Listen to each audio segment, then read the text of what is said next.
Hi, everybody. It's Andra Annette from Kitchen Chats, Healing with the Inside Out. And I have a special guest with me today, Erin Aurelia Lund. So, Erin is a woman of many talents, but what I love about her the most is she's an author and she does spoken word. She's had a long history of writing poetry, and she really loves to help people put their words out there and articulate them. She edits, she's so much going on with Erin. So I want to introduce you to her and I want you to get to know who Erin is because I love her. Hey Erin, how you doing? I'm good. Thank you, Andra. And thanks so much for having me here with you today. It's absolute pleasure. So I was really, inspired by your long history of writing poetry and the book that you wrote. So what's the name of the book you wrote? Well, the book I wrote is not a poetry book, ironically, for kind of being known in my local community here for writing poetry. This is my book. It's called The Torch of Greed, Flame Tending for Transformation. And this is a book in which I discuss a spiritual practice that I developed from a devotional practice called flame tending for the Irish goddess and Saint Bridget. And I combined this with another technique and discipline from Irish tradition and layered it over the top of the devotional practice to create the spiritual practice that I talk about in this book, a daily practice to affect inner spiritual transformation. I love that. Where can people get this book? It's available online at Amazon and Barnes and Noble, I think in most countries, and as well from the publisher's website, which is Moon Books Publishing. Oh, I got to check that out. I love that. I'm Irish, you You. know. So I love that. And I do have my own devotional practice, but I'm always open Yeah. to learn more. So I know that you do editing. What's it like for you to help other people? A lot of people would like to have their stories out there. They would everybody has a story inside of them. And I think it's a disservice not to really put that out there. A lot of people are afraid of what other people will think. They have fears about putting it out. Um, I've written some books. So I was, once I put it out there, I was kind of like afraid, uh-oh, now it's out there. But then Right. it was like a relief because it was something I really wanted to share that I had been holding on with a long time. And the healing really came with sharing that. So, what is it like for you to help people articulate their words? It's rewarding. People have such beautiful medicine inside them. And to be able to help them bring that out and set it down into concrete form on a page and put it into a form where they can then share it with the world for other people to experience that medicine, that insight and that guidance and that healing that they can provide, I feel is an honor for me to be a part of that process for someone. And if I can help someone to do that who isn't sure how to start or has done this before but isn't sure if this is the best project or how to best articulate their message. I just love that I have a skill set that's helpful for them to help them work through those challenges, to see that these don't have to be obstacles that hold them back, that there are techniques that they can use for working through these pieces and getting clarity. Because once they have clarity on some key pieces, it really boosts the confidence in presenting that message. And then it's that much easier to write that book, to put it out into the world, to talk about it, to be excited about it, to bring other people into the universe that that book creates. And that's where so much magic happens. So I just love that I get to be a piece of that for somebody. I love that. So I know that you coach people with helping them with their books and stuff because I know it's difficult. Like a lot of times people have an idea, but it's getting that idea from head to paper and really being able to put it in the context that it's meant. So sometimes like I've worked with editors and there was a lot of no, this doesn't go here and this goes here. So I know people make it sound very easy to write a book, but it's really not. And we were lucky to have someone like you to do that with us because otherwise it wouldn't have made sense. It has to flow for people to Mm-hmm. become a part of that. I love getting lost in a story and sharing that, that in that journey. So I love what you do. What inspired you to do something like this? Well, the very basic of things, necessity. I went through a divorce and I had been a stay-at-home and homeschooling parent for a number of years and suddenly needed to find an income.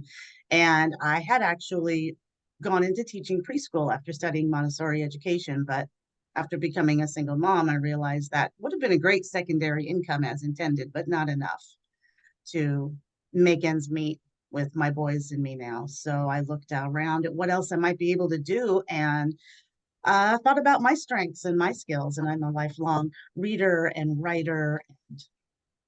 And I came across a poetry. And I'm sorry, I'm thinking of poetry because you brought that up earlier. I found a proofreading course online and I thought I could do that.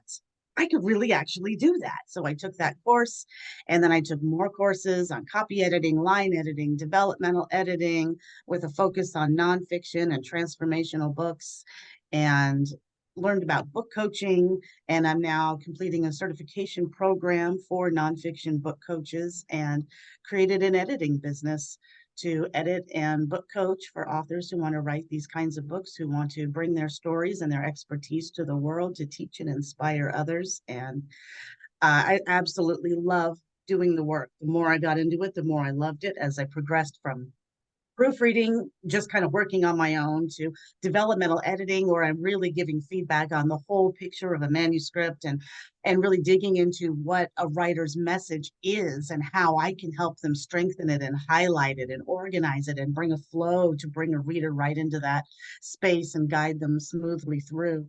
I loved that work. And then book coaching, where I'm interactively working regularly with a writer to help them clarify and hone down that message and really amplify their voice. The further I go with this work and the more personal it gets working with writers, the more I love it. I love being able to draw these keys out of the writers. It's just like when I was teaching, and all of a sudden they get it and their eyes and their faces light up. And I love it. I'm like, yes, you're there, you've got it. And I can tell how good it feels for them. And so I love this work. It brings together my gifts and my teaching abilities as well. And it's create such rewarding experiences and relationships. And then when they do have their books out there, I get to help them promote their books and cheer them on. And I just love it. So it Well, keeps me I going. wanted to ask you something because you're a coach, and have you ever thought about helping coaches? I know this is going to sound a little odd, but Okay, I'm open. there's a lot of coaches out there that really haven't aligned what it is they do, and they just haven't honed into that. And it's not that they don't know what they do, they just don't know how to articulate it in words. So for a long time, they're out there throwing words out because they really haven't put that, I guess they call it a tagline, together, because they don't know how to articulate what it is to do. Like, I'm all health, right? But you can't say, oh, I'm a master of the endocrine, I'm a gut health specialist, because you can't fit all that in a tagline. So there are a lot of people that could use your services in other areas, because people do struggle for those words out here.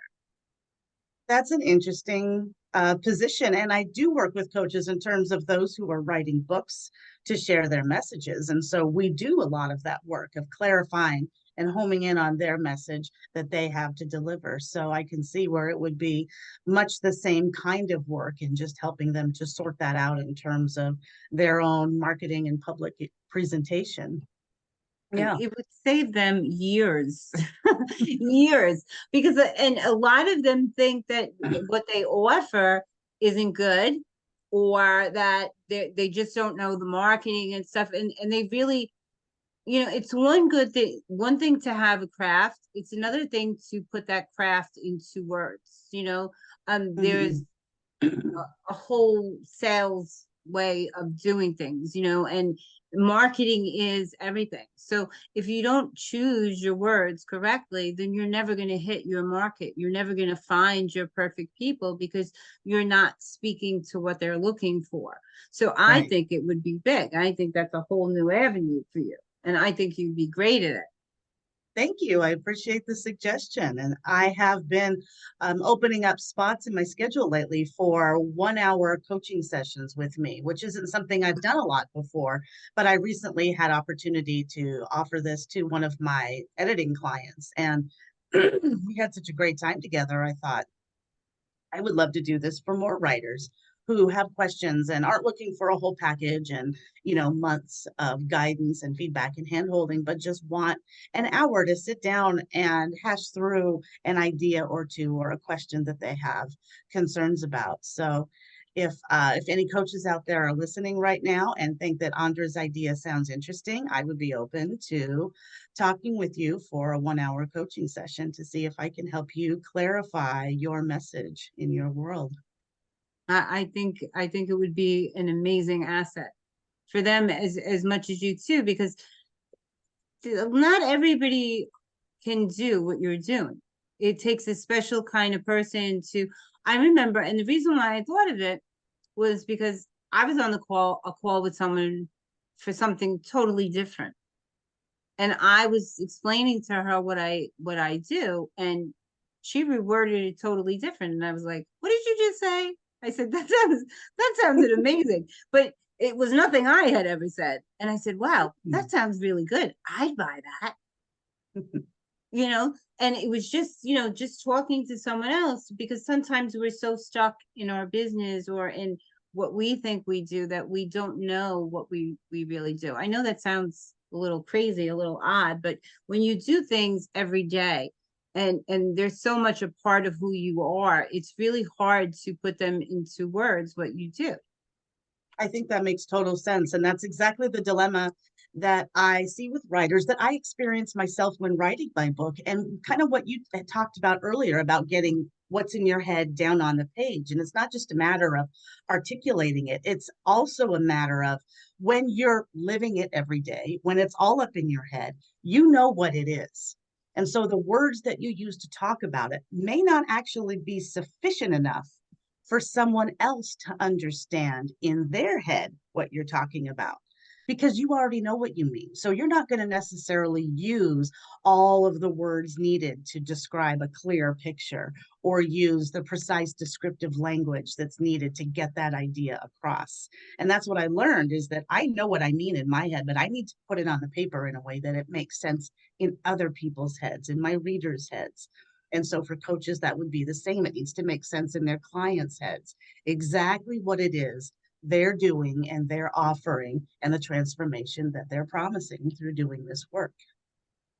Yeah. Because a lot of people will really speak to what they sell and not the transformation. And And that's the people key, don't. though. I know, and people don't Yeah. don't care that they get to work with you for 8 weeks. They care about that transformation that they're going to get at the end of that 8 weeks. And a lot of people miss that whole component. I still do it, and I mean, I've been working in health my whole life.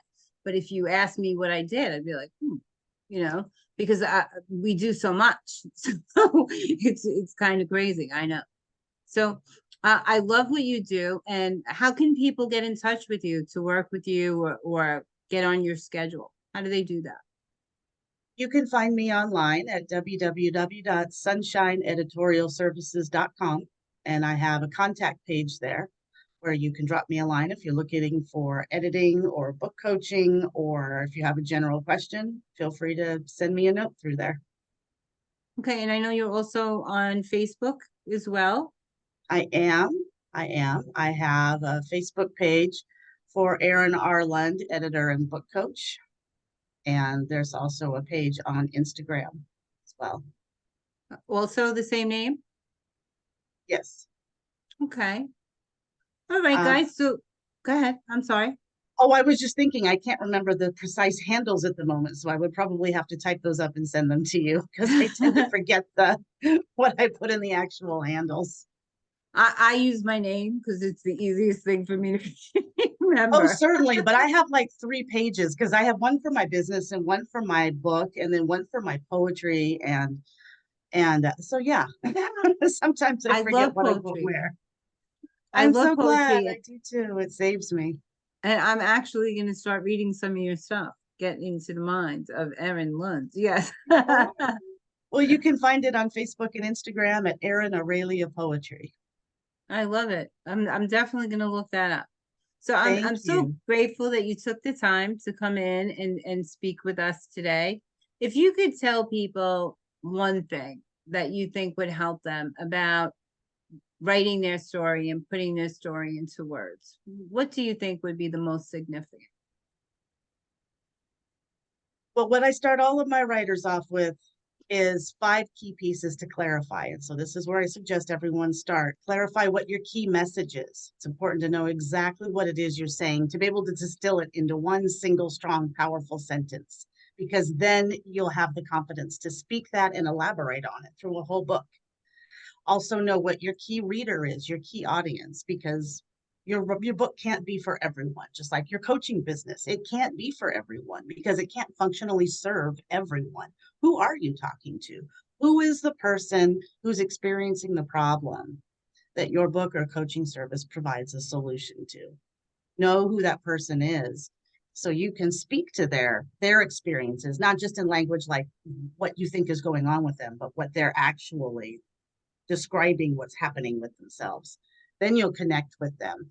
Next, know that your key genre and market will help you to write a book that will sit well with other books in your market, but also know what your key message is to help your book stand out from them. So it exists within the constellation of these books and the big conversation they create, but it has something unique to say. So knowing where you fit into that is important in helping you to write a successful book and know how to market it and sell it. And the next thing, of course, is knowing your key transformation that you offer in your book and in your coaching, because that is the thing people are looking for. If they're suffering from a problem and you're offering a solution, there is a transformation that's going to happen for them. And that's going to be life changing for them. These are life changing books, these transformational books. So know what that transformation is from this state of pain and discomfort to this state of pleasure and what they desire. You're the tour guide who takes them from one to the next. And then the very last key is, what are the steps of that transformational process? Because you're taking them on the journey and they're looking to you for guidance and for understanding. And once you know what the steps of it are, then you have the framework for your book right there. And then we begin hanging the pieces on the framework. I love that. All right, guys, I want to thank Erin for coming in and taking this time to talk to us. And I will see you soon. Have a great day. Thanks, Andra. Bye-bye.